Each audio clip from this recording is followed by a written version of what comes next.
नमस्ते। आज हम विशेषण के बारे में जानकारी प्राप्त करेंगे। जो शब्द संज्ञा या सर्वनाम शब्दों की विशेषता अर्थात उनके गुण, दोष, रूप, आकार, संख्या आदि का बोध कराते हैं, उन्हें विशेषण कहते हैं। जिस संज्ञा या सर्वनाम की विशेषता बताई जाए उसे विशेष्य कहते हैं।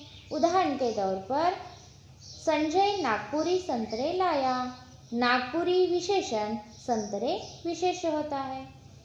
रुचि ने पीली साड़ी पहनी। पीली विशेषण, साड़ी विशेष्य होता है। धवल ने एक आम खाया।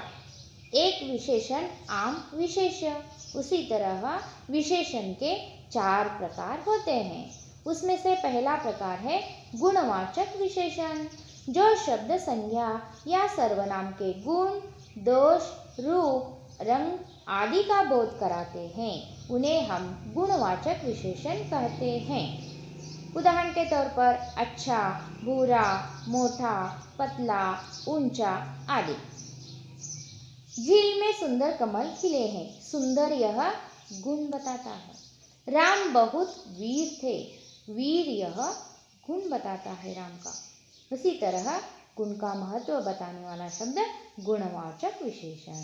दूसरा है संख्यावाचक विशेषण। जो शब्द संज्ञा या सर्वनाम की संख्या का बोध कराते हैं, संख्यावाचक विशेषण कहते हैं। 2 लड़के, 5 शेर।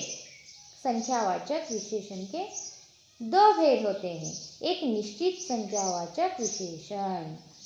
जो शब्द संज्ञा या सर्वनाम की निश्चित संख्या का बोध कराते हैं, उन्हें निश्चित संख्यावाचक विशेषण कहते हैं। उदाहरण 3 घोड़े, 10 दिशाएं।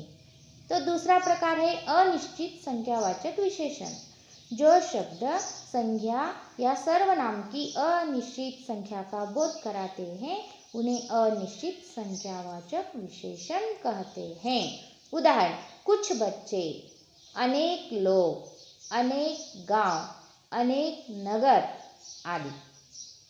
परिमाणवाचक विशेषण। तीसरा, जो शब्द संज्ञा या सर्वनाम की मात्रा, नाप या तौल का बोध कराते हैं, उन्हें परिमाणवाचक विशेषण कहते हैं। उदाहरण के तौर पर 2 लीटर तेल, 4 किलो गेहूं। इतना परिमाण में हम उसे समझ लेते हैं, उसे हम परिमाणवाचक विशेषण कहते हैं। उसमें से निश्चित परिमाणवाचक विशेषण 2 प्रकार है। जो शब्द संज्ञा या सर्वनाम की निश्चित मात्रा का बोध कराते हैं, उन्हें निश्चित परिमाणवाचक विशेषण कहते हैं। उदाहरण 10 किलो चावल, 2 लीटर दूध। यह निश्चित संख्या है। और उसमें दूसरा प्रकार है अनिश्चित परिमाणवाचक विशेषण।